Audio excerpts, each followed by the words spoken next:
ঘটনাটি আমার এক পরিচিত চাচার সাথে ঘটে গিয়েছে। আমি তার মতো করেই বলার চেষ্টা করছি। 2005 সালের ঘটনা।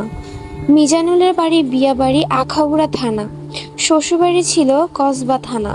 অনেকদিন হলো বউটা বাবার বাড়িতে গিয়েছে। আজ সব কাজ শেষ করে ভেবেছে বউকে আনতে শ্বশুরবাড়ি যাবে।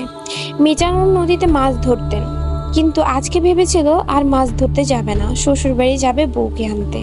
কিন্তু যারা মাছ ধরে তাদের মাছের প্রতি একটা নেশা হয়ে যায়, তাই তিনি মাছ না ধরে যেতে পারলেন না।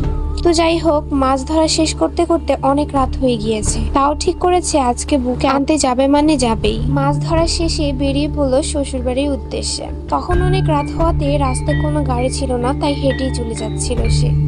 হাঁটতে হাঁটতে অনেকটা পথ চলে এসেছে। মিজানুল খেয়াল করলো তার পেছনে কেউ একজন হাঁটছে। এমন ফিল হচ্ছিল যেন পিছনে কেউ আছে। আমার ধারণা কখনোই মিথ্যে হয় না। মিজানুল ছিল